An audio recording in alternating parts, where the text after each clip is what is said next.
have a copy of your slide to put in our folder where we put all the presentation from the workshop? Or you prefer not? It's up to you. I can send you my presentation, Joelle. Great, great. Okay, so.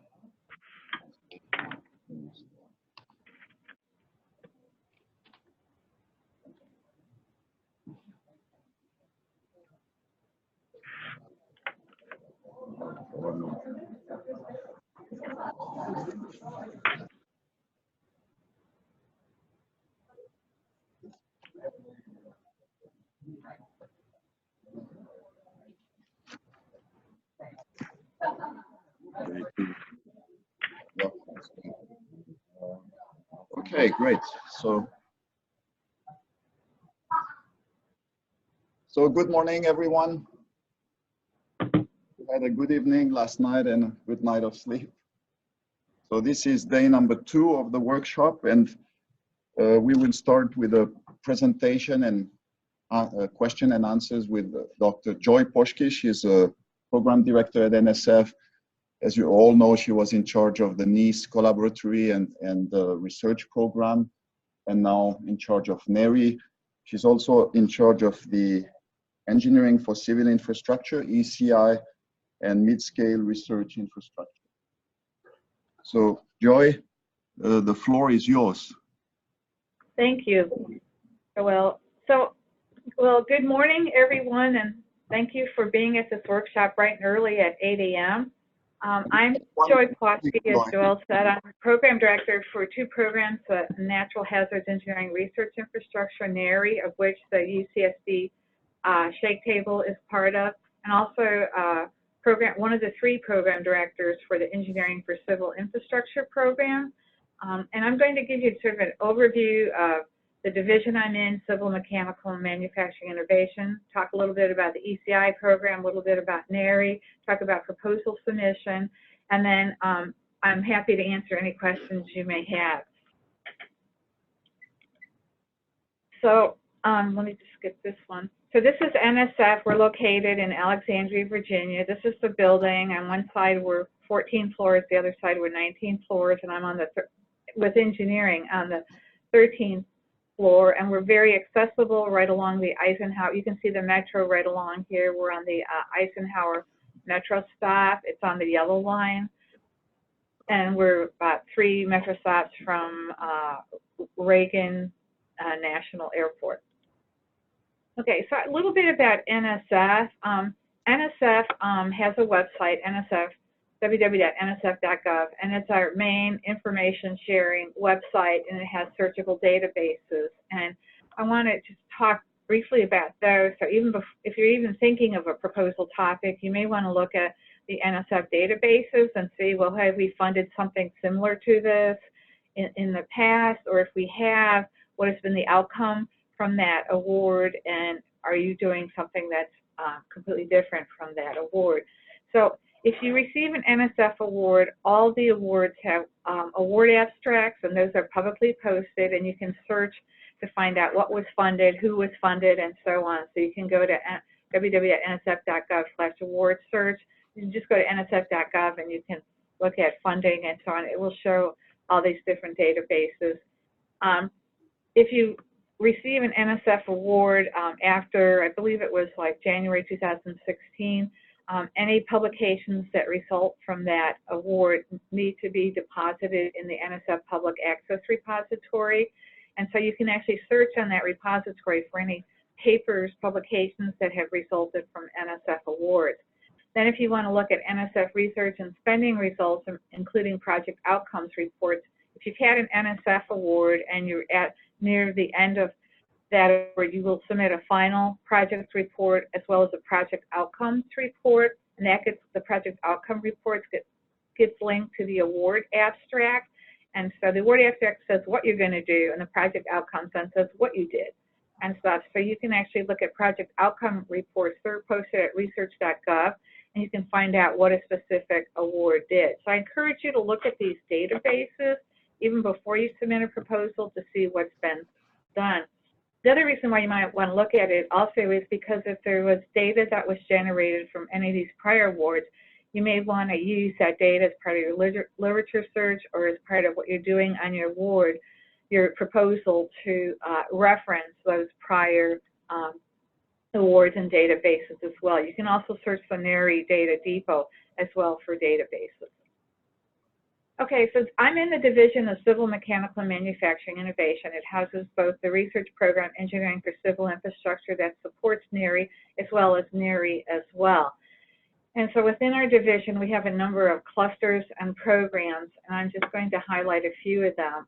We span all the way from manufacturing to materials to civil infrastructure. And in the Resilient and Sustainable Infrastructure cluster, there's the Engineering for Civil Infrastructure program, which I'm one of the 3 program directors for. So we kind of break this program up into, this program actually came about, Engineering for Civil Infrastructure, ECI, as a result of a merge of about 5 different programs over the last probably 5 years. And so we have program officers with different specialties. So Richard Fergasi is the program director in ECI for anything geotechnical related, whether it's hazards or non-hazards related. Chilar Oskay is a new program director within ECI. He just started in September 2019. He handles all the non-hazard structures and materials. And then I handle all the structures that are hazards related. We primarily deal with earthquakes and windstorms. And then also in this cluster, we had the NHERI program, the Natural Hazards Engineering Research Infrastructure, which are 11 facility awards, and then there's 1 award for Converge that does post-disaster reconnaissance. And so that's the NHERI program. One other thing I want to call your attention to in the CMMI division is we also have, you see in the bottom of that slide, the leading Engineering for American Prosperity, Health, and Infrastructure. It's abbreviated LEPI. And that's a program that crosses all the programs within CMMI. And typically that program, it's a solicitation. It will support awards typically in $1 million to $2 million. And it has to support research that may span 2 or more other programs within the CMMI division. So for example, if you were doing something on engineering design and natural hazards, you might want to consider submitting to LEPI. I also want to point out under operations and design, we have some programs that may be of interest to you. The human disaster in the built environment, that's led by Walter Peacock as the program director. So this difference between human disasters in the built environment and engineering for civil infrastructure is that HDBE, human disasters in the built environment, also brings in sort of the human element, or you have to have a human in the loop. So for example, if you're looking for evacuation, you also want to think about how people are evacuating buildings and think about the egress and how humans will interact with the evacuation route and so on. So there's always has to be a human factor in it as well in that program. All the programs that are listed here sort of in the light blue, with the exception of NHERI, are the core programs, the unsolicited programs. So you can submit a proposal at any time to any of these programs, with the exception of NHERI doesn't receive proposals because it's a large facility. So, and you're free to submit a proposal to use NHERI, to use the University of California, San Diego Shake Table, to any of these programs or any other NSF programs. So use of NHERI is not restricted to the Engineering for Civil Infrastructure program. I know there are, within NHERI facilities, there are awards funded out of another division within engineering, with also funded through the Geosciences Directorate, so you don't have to be exclusive to the Engineering for Civil Infrastructure. It's important that you find the right home that would support your research. That's probably more important than saying, oh, I'm using NHERI, so I must submit to ECI program.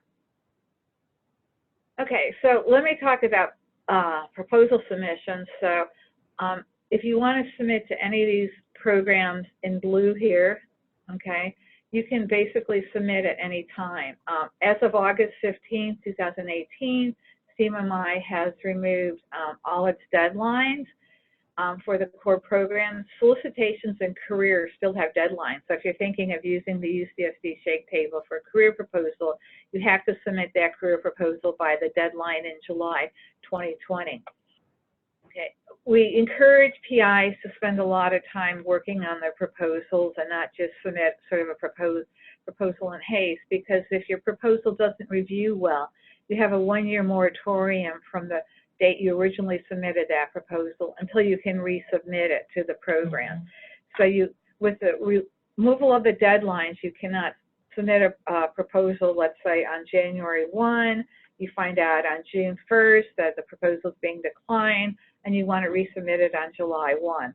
Now you have to wait until the following January 1 to resubmit the proposal. That's why we encourage PIs to take that extra week or two to polish the proposal before you submit it, because if it doesn't review well, you're going to have to wait to resubmit it. So this avoids having PIs flip the proposals, multiple times in a year. We only want to review a proposal once a year. And keep in mind that NSF, if you're submitting a revised proposal, it has to be substantially revised. Changing a few sentences here or there is not considered substantial revisions, and we're likely to return the proposal without review. So take care, if you're revising a declined proposal, to really take to heart the reviews and do some major revisions of that proposal. Often if you're resubmitting a declined proposal, PIs will follow up, they'll submit the proposal, and then they'll follow up with an email saying, oh, here are the changes that I made from the previously submitted proposal. So it's easy for us to see that there was substantial revisions. Keep in mind, NSF can take up to 6 months to process a proposal or reach a decision on it. So if you submit a proposal on January 1, you may not know until July 1 the decision. Because we have no deadlines, we're probably actually doing a little better on decisions in some cases, so you may hear earlier. But we can take up to 6 months, so that's why I'm saying January 1 if you want to hear by July 1. So give yourself back up 6 months as to when you'd like to hear if you're going to be funded or not, and then submit that proposal 6 months prior. So if you're already thinking about proposals, you want something to know funding for the fall, you probably need to submit in the next couple months. So if you want to find out more about the removal of deadlines, there's 2 FAQs that frequently asked questions that engineering has put out, so I encourage you to look at those FAQs as well. Okay, so the engineering for civil infrastructure, which is like the likely program you'll probably want to submit to if you're using the UCSD shake table. Okay, and ECI is a core program within engineering that advances knowledge and methodologies within geotechnical, structural, architectural, materials, coastal, and construction engineering. We focus on the physical infrastructure, such as soil, foundation, structure, envelope, non-structural building as a system, geostructures, underground facilities, adaptive building envelope systems, non-conventional building materials. We're really interested in non-conventional building materials if you want to propose a new material, not just tweaking cementitious materials and so on, but thinking about really something different in building materials, breakthroughs in remediated geological materials, and transformational construction processes. We don't support construction management or construction safety. It's really looking at construction processes that may be tied with sort of advances in structural design or in foundation design and so on. ECI supports looking at infrastructure under normal operating conditions, intermediate stress conditions such as deterioration and severe locational and climate conditions, and extreme single or multi-natural hazards, including earthquakes, windstorms, tsunamis, storm surges, sinkholes, subsidence, and landslides. And we encourage the use of NHERI resources, such as the UCSD shake table. So you probably have heard from Joel and his team about the natural hazards research infrastructure. So the UCSD outdoor shake table is one of the 11 awards for facilities within NHERI. If you receive an award to use the UCSD shake table, you will be required to put all your data in the NHERI data depot. So the best thing I can do is encourage you to think about looking at the NHERI data management plan and thinking about adapting that for your proposal. And so if you get an award and you are going to put your experimental data in the NHERI Data Depot, we typically don't sign off on your final project report until all the data is actually archived in the NHERI Depot and has a DOI assigned to it. So we also encourage you, writing your proposals, to think about working, for example, with the Computational Modeling and Simulation Center at UC Berkeley, or you can actually submit a proposal to use multiple NHERI facilities. You may want to use it in conjunction with a Lehigh University. You might want to use it in conjunction with a wind facility, and so on. So we encourage you to think of even thinking about using multiple NHERI facilities within your proposal. If you are funded and you're using a NHERI facility, you're going to likely have to work with the NHERI Network Coordination Office, who does all the scheduling for the research awards on utilizing any of the NHERI experimental facilities. Okay, so let me just say that research that's not supported by the ECI program, and that's why if you're submitting to an NSF core program, please go and read the core program description that's on the nsf.gov website, because these descriptions can change from time to time, and we're actually in the process of revising the ECI program description. It will probably be posted sometime in early spring. It won't be a radical change, and we're not changing so much the focus, but we are thinking about changing the areas of emphasis and so on to really look sort of forward-thinking type proposals. So research that we don't support is research that's part of mission agency responsibilities. So we don't support research on physical infrastructure for nuclear power plants, energy-related infrastructure, wind turbines, wind farms, offshore drilling platforms, power and transmission lines, including towers. We feel that a lot of that's already covered by other agencies. We don't support transportation infrastructure.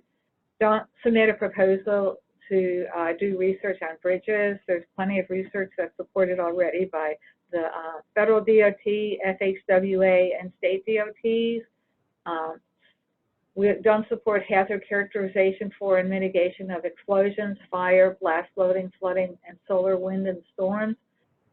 We feel that fire research, for example, is better supported right now by NIST.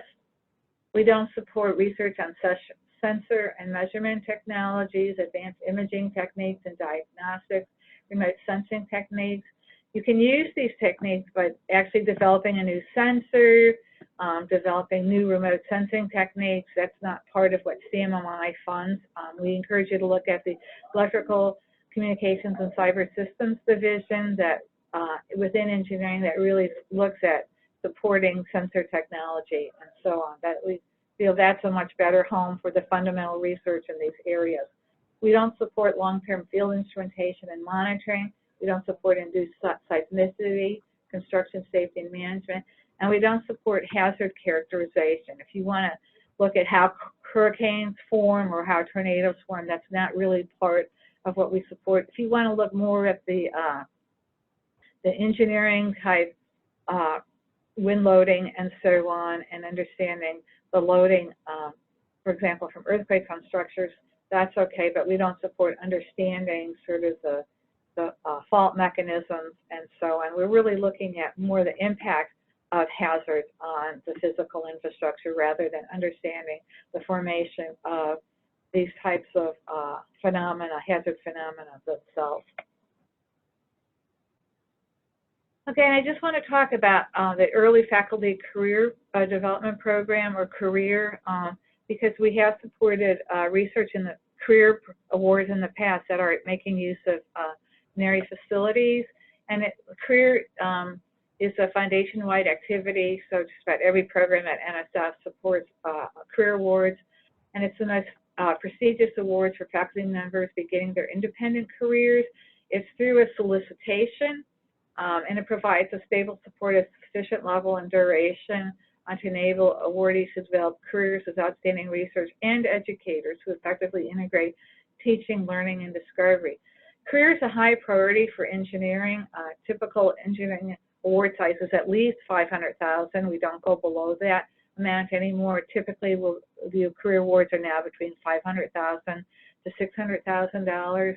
And there's an annual solicitation that comes out, and there's typically a July due date. Typically, it's the third week in July. So please look at the solicitation carefully. I don't know if 17536 is still valid, or if there's a new solicitation that will be coming out. But this is encourage you, if 17-537 is superseded, it will say that if you bring up that solicitation. So encourage you to think about career and using any of the NHERI facilities in your career proposal as well. If you're submitting a proposal to NSF, I encourage you to look at the Proposal and Award Policies and Procedures Guide on the PAPPG. It always has a number, NSF XS-1. So for fiscal year 2019, it was NSF 19-1. NSF will be coming out with the new PAPPG for fiscal year 2020. It'll be NSF 20-1, and you have to look at the effective date of that PAPPG, and if you submit a proposal after that effective date, then you have to follow any of the guidance for an unsolicited proposal, for example, proposal to ECI, in accordance with that PAPPG. So NSF, we update this every year. We do our compliance checking for proposals. So if you get a proposal that may be returned without review, it's because you didn't follow the PAPPG that was in effect at the time you submitted that unsolicited proposal. There have been some changes from NSF 19-1 to 20-1. So look at 20-1 when it comes into effect and make sure you have followed that. The one change that's coming out in 20-1 that's not in 19-1 is you were required in the project description to have a separate heading for intellectual merit and broader impacts. You no longer will have to have a section heading for intellectual merit. It's certainly okay to include it, but it's not required in the NSF 20-1 PAPPG. So look, especially when you're preparing your proposal, look at Part 1, Proposal Preparation and Submission Guidelines, and look at the Proposal Preparation Instructions. And then keep in mind that the NSF merit review criteria, if you're submitting a proposal to ECI or any other of the core unsolicited programs, you need to make sure that you have, in your mind, you have sufficiently addressed the intellectual merit and the broader impacts review criteria. Okay, make sure that you consider what you want to do, why you want to do it, discuss in the proposal how you plan to do it with sufficient detail. A lot of the review comments that I've seen over the years is that the PIs don't have sufficient details in what they're doing, whether it's analytical or experimental. How you will know if you succeed. So one of the review criteria is that does the proposal have mechanisms to assess success? And so you need to think about how will you know you've accomplished what you said you did and have that mechanism and discuss it in the proposal. And what benefits would accrue if the proposal was successful? And the more specific you can be in the benefits, I think your proposal reviews better. If you say, oh, well, this will benefit society because now we have a safer society. Well, that doesn't tell you much, okay? So try to be as specific as possible when you're talking about societal benefits. So the two review criteria are intellectual merit to advanced knowledge, and how will this really be sort of a advanced knowledge and understanding, for example, since you're looking at the shake table, thinking about how it could advance knowledge related to hazard mitigation, and be as specific as possible. It may be you're only looking at one type of a structure, or you're looking at one type of a foundation system. Well, how will the knowledge that will be gained from doing that testing and doing the, for example, the numerical modeling really benefit the design community, for example?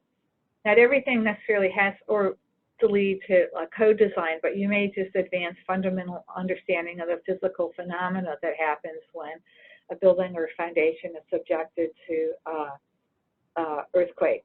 So, but thinking and being as specific as possible is helpful in the proposal, and then again thinking about how it can benefit society, and again being specific as possible. So within these intellectual merit and broader impacts, you know, the reviewers will be asked to think about to what extent the proposed activities suggest and explore creative, original, and potentially transformative concepts.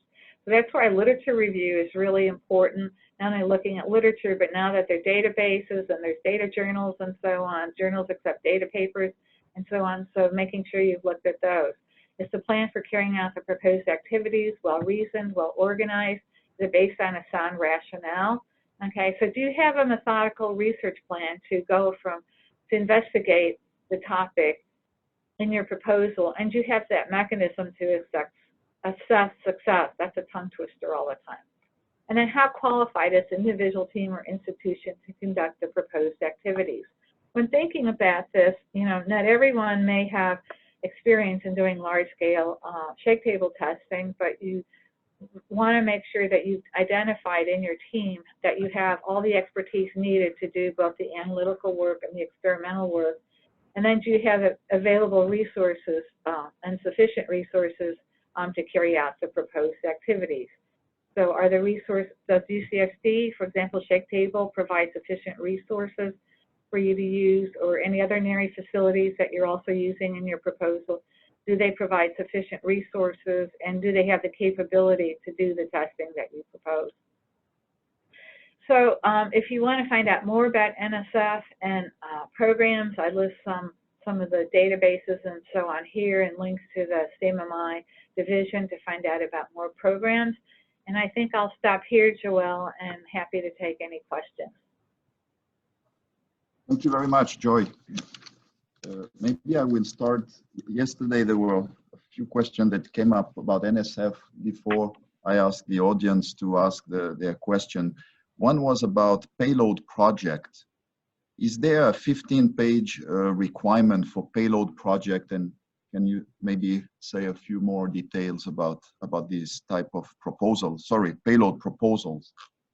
Okay. So yes, we will support payloads, but we're supporting them. We don't have any special mechanism for them. We encourage you just to submit them as a regular unsolicited proposal to the core programs. Okay, you know, you're free to title your project whatever you want, but and you can mention payload in the title if you want or not. But it's important that you've talked to the NHERI site that you want to use. It's important that you talk to the NHERI, to the whatever NSF award that you want to piggyback on or be a payload on. If you're going to use their test structure, it's important that you've talked to them. And you can include in your proposal a letter of collaboration, just saying that, you know, yes, so that, let's say Professor ABC has an NSF award and you want to use Professor ABC's test structure. Professor ABC can just submit a letter of collaboration saying, yes, I agree to commit to the resources and so on that are mentioned in the project description or facility, equipment, and other resources section of the proposal. So you don't need you just need the standard letter of collaboration, but you should have, and then in the proposal, the 15-page project description. If you don't need the full 15 pages, you don't have to use the full 15 pages. And you should describe a little bit about the test structure that you're going to piggyback on, and then what you're going to do as part of that, what you're going to test. Keep in mind that even in a payload project, there should be some fundamental research component, because these proposals will go through the regular NSF review process, and you want to make sure that you're submitting them far enough out from when the actual test is going to be done on the main test structure, so that you can plan your tests accordingly. You should also then think about how you're going to archive the data in the NHERI Data Depot as well. So yes, we'll support payload projects. We don't have any special mechanism. If you wait until 2 months before they're going to test and say, oh, Joy, you know, now I need to put in a payload proposal, well, that's really not going to give us sufficient time. So that's why look at the NSF award database. I'm sure UCSD in their workshop has talked about some of the projects that have been already funded, okay, and they also have a test bed structure that's available as well. So you need to sort of plan out and have sufficient time to get a proposal in for the payload. Okay. Another question that came up is realizing that the specimen, you know, on the shake table here, for example, are, you know, very expensive. And some participants were asking if, obviously we need industry support sometime to complement the funding from NSF, since the total project may cost much more than the funding limit of NSF. So can matching funds be mentioned in a proposal? And if they cannot, then maybe the proposal will not review well because the budget will look unrealistic. Okay, so yeah. let me just ask, if you're going to submit a payload, I encourage you to contact, if it's a project that I funded, contact me or contact Richard Fagazi, and discuss it before you actually submit the payload project. Okay, for industry support, okay, you cannot submit a proposal, an unsolicited proposal to a core program that has cost sharing, okay, or matching funds. So we don't, those proposals would be returned without review. Again, if industry is going to provide donations or of materials, for example, or they may say, we will help build a specimen, okay, you can describe that in the project description, or it's probably better to put it in facilities, equipment, and other resources section of the proposal. And you can talk about, you know, in-kind donations. Don't include any costs. Don't say that company ABC is going to provide $30,000 worth of materials. You can just say company ABC is going to provide company ABC is going to provide materials, in-kind contributions of materials that will enable the columns to be built, or the shear walls to be built, or the entire test structure to be built, or we are getting donations from companies ABC and DEF to build, okay? And then there would just be a letter of collaboration from company ABC and company DEF saying, it's just that one sentence that NSF has in the PAPPG, you know, we agree to commit the resources as mentioned in the project description, or the facilities, equipment, and other resources. What you don't want to do is have the industry submit a letter that says we are providing, you know, 100 hours of support that's valued at $20,000 or something. You don't want any other monetary amounts in your proposal. So if you have questions on that, send an email to me or Rick Fagazi if you have any concerns about that. But we don't look, if you put anything in the NSF budget forms or in the letters, we're likely to either return it without review or ask you to revise that before it would go out for review, because we just don't accept that type of voluntary cost sharing. Thank you. And can you comment on maybe goalie proposal, where I think the industry collaboration is accepted? Even on goalie, though, you can put in a co-PI on a goalie proposal. You have to have a co-PI from industry. But again, there's no, you don't want to talk about the match. You just want to talk about sort of what their level, there will be a more specific letter in there, but again, you don't want to discuss any financial contributions as well. You just want to talk about what they're going to do. Okay, great. So now some question from the audience. We have a microphone, hopefully you will hear. Any questions?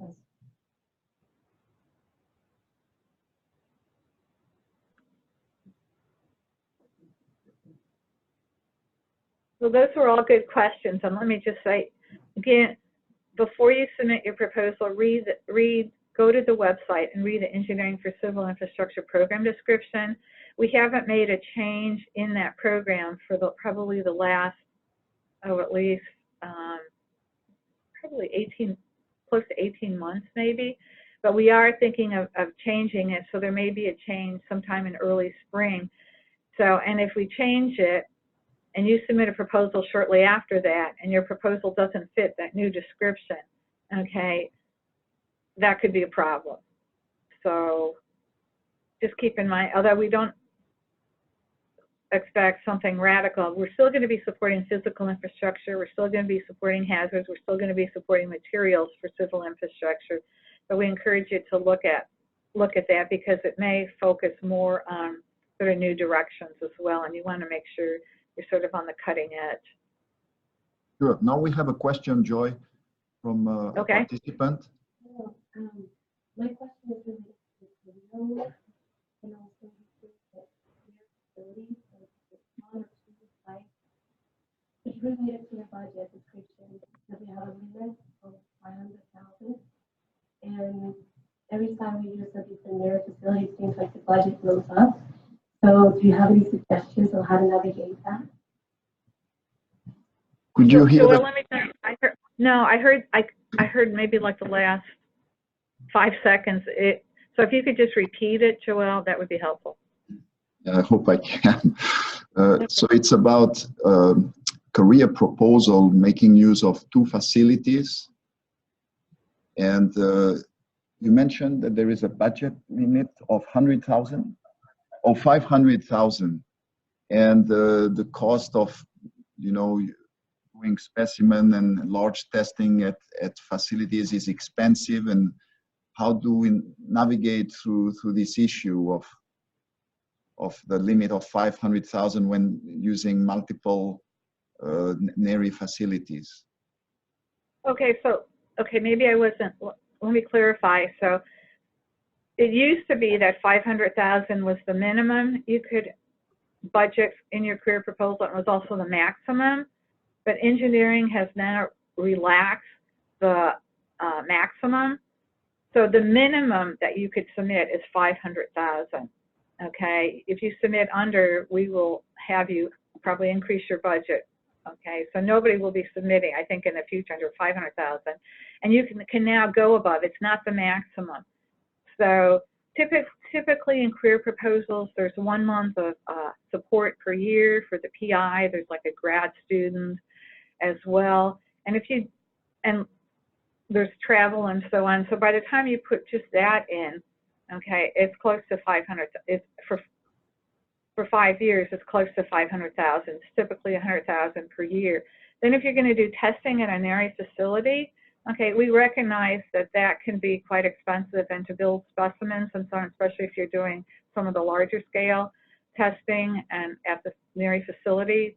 So you can go above the 500,000, okay, to put in the costs associated with, there might be user fees at the facility, there might be, the specimen might be expensive. So we recognize that. So that's why there's no longer sort of a maximum ceiling in any career proposal in engineering. And so you can go above the 500,000. If you have any questions, just send an email to me what your proposed budget is, okay? And so we typically look at, for the, 1 month annual salary, grad student at least, some travel funds, and there may be some other, and the support for the grad student tuition, and there may be some other costs in there, and then you can build on top of that then the testing costs and specimen costs. Yep, thank you. Any other question?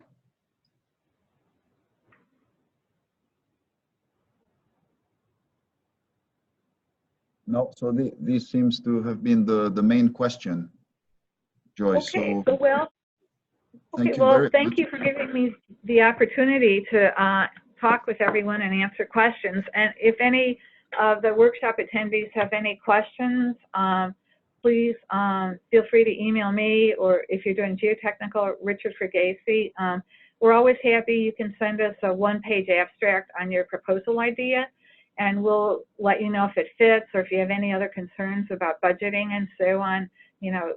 We encourage you to send us an email ahead of time, okay, and we can try to answer it. We get a lot of emails, so we may not reply right away, but we try to do it to the best we can. So don't wait to deadlines, okay, especially career deadlines. Don't wait till a week before to ask a question, because we get a lot of emails and so on. So it's best to do it, I would say, at least a month to 2 months ahead of time if you have any questions about career proposals. Okay, so thank you again, and we have one more question, Joy. Sorry. Okay. One question. Sorry, Nick Worthing. Could you describe the role of the new program manager? Okay, Joe, I'm going to have to ask you to repeat that because I couldn't Sure. hear. Could you describe the role of the new program manager for ECI? Oh, okay. So Chalar Askay, he's an IPA from Vanderbilt University, and he's handling anything that's not pretty much non-hazards related. So if you're just looking at new materials, for example, or you're looking at something that's not related to hazards, related on the structures, you may be looking at corrosion that's not necessarily caused by earthquakes or wind and stuff. So, you know, you can look at sort of deteriorating type of conditions and so on. You may just be looking at construction processes and so on. So he would handle structures, materials, anything that's really not related to the hazards. And if you're not sure, you can email both of us and we'll sort it out.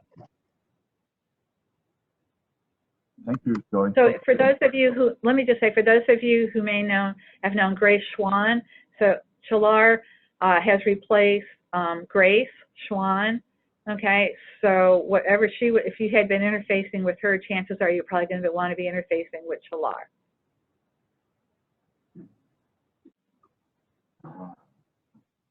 Thank you very much, Joy. So there is no further questions.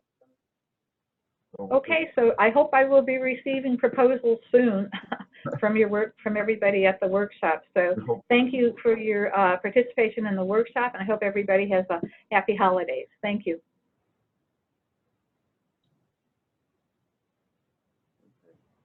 Great. So So I'm going to sign off now, okay? Thank you. yes.